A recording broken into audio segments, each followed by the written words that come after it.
I'm super excited that it's snowing. It's finally here. We got something. I'm feeling pretty great.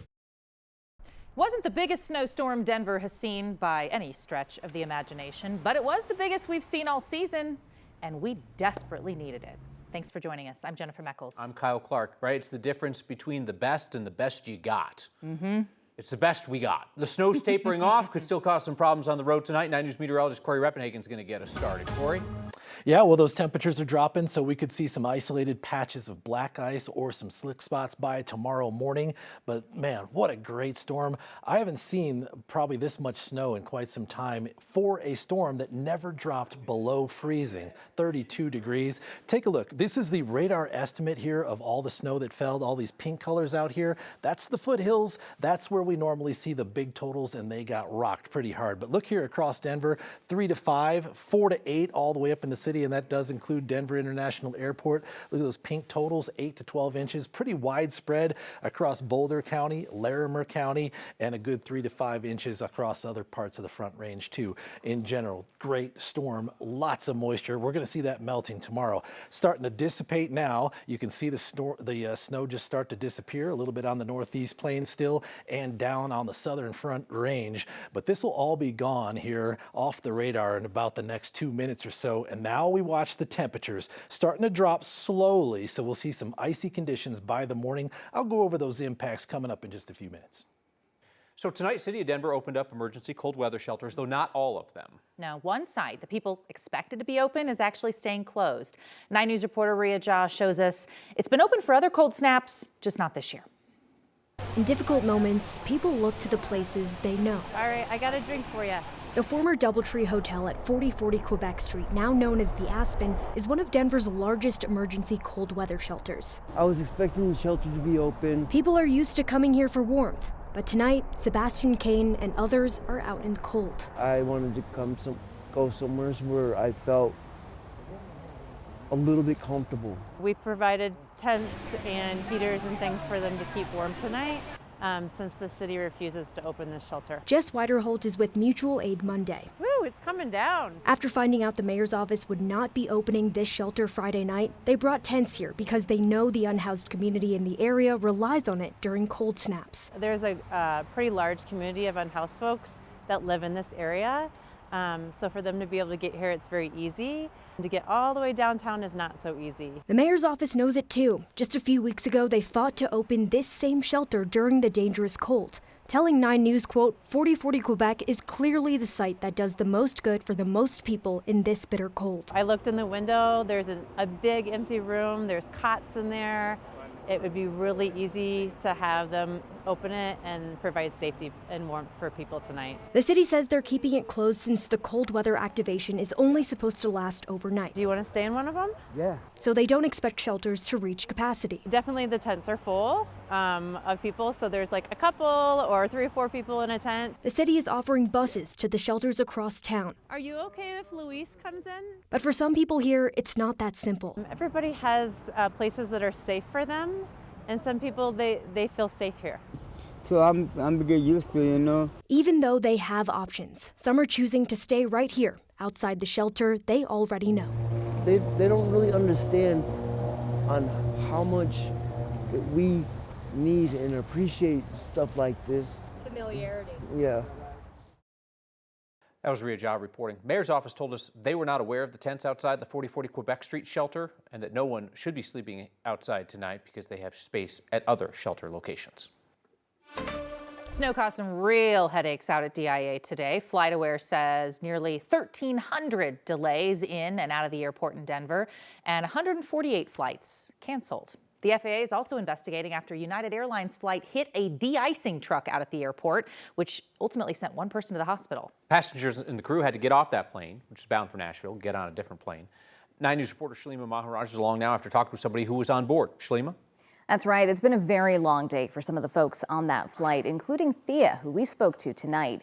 She says the plane was supposed to take off at 8 a.m. She didn't wind up getting home until around 7:30 this evening. We've got 2 air stairs. We'll be deplaning on the left. They're going to get some buses. Now, that video was taken by Thea while she waited to be let off the plane. She says they were in the middle of the de-icing process when the crash happened. She had an aisle seat, so she wasn't able to see it directly, but she sure felt the impact. Now, the FAA says around 8:30 a.m., United Airlines Flight 605 struck the de-icing truck. United Airlines says an employee of the de-icing contractor was taken to the hospital. Now, there were 122 passengers and 6 crew members on board, according to the airline. They had to get off the plane and they were bused to a terminal before boarding a different flight. And there was some loud noises and the plane kind of jolted, and then a gentleman said that the plane had just hit a de-icing truck. Althea says when they got off the plane, they could see the de-icing truck lying on its side. And when they walked around the plane to board a bus, she says she saw one of the wings was missing its tip. Now, she says she just wants to know what happened, why it happened, and whether the worker who is injured is going to be okay. Now, the FAA is investigating. Shalima Maharaj, 9 News. A preliminary report shows that a private jet that crashed in Maine in January remained on the ground 8 minutes longer than it should have after receiving a de-icing treatment during a snowstorm. The National Transportation Safety Board released the report today, pointing to the icing as a significant factor in the crash. Plane landed upside down on the runway during takeoff and burst into flames. All 6 people on board were killed. FAA guidelines say the plane should have waited no more than 9 minutes from the start of when the de-icing treatment began before taking off in those conditions. But the NTSB report said 17 minutes passed before takeoff. Investigators say the 4 passengers and 2 pilots had stopped to refuel in Bangor, Maine, as they traveled from Houston to France on January 25th. Last month's deadly crash in Pueblo, the one that involved about 30 vehicles, started with an SUV rear-ending a pickup truck. This is according to an update from CSP.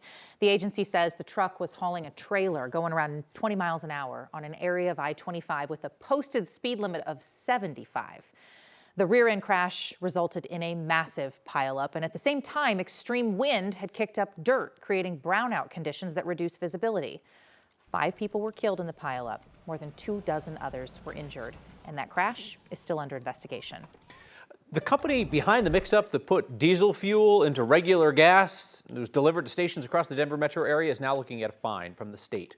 State regulators want Sinclair to pay $365,000, $1 for every gallon of bad gas sent to 49 gas stations. The bad fuel created a mess for drivers, caused cars to sputter and shut down, cost them hundreds of thousands of dollars for repairs. Well, today we learned it was human error that created that mess at the HF Sinclair terminal in Commerce City. A worker at the facility left a valve open during a pipeline delivery of diesel. That routed the gas into a tank with regular fuel. We all could have done it. The contaminated fuel was then loaded into trucks for 16 hours. State regulators talked about how this went down today. Fuel carriers noticed the fuel did not appear normal, I guess I should say. It didn't look like regular gasoline as they were delivering it to some of the gas stations. As part of this fine, Sinclair is also committing to make some changes, including now assigning 2 people to watch the valve switch in the future. As for the fine, Sinclair has 10 days to respond. A measles outbreak tied to 2 schools in Broomfield is growing. Today, public health leaders in Colorado announced 4 more cases, bringing the total to 7. These cases are linked to Broomfield High School and Broomfield Heights Middle School. According to state data, it's all kids in this outbreak. Everyone who's gotten sick is between the ages of 5 and 17. And the district is telling unvaccinated students and staff to stay away from school for 21 days, which is how long it will take for symptoms of measles to potentially appear.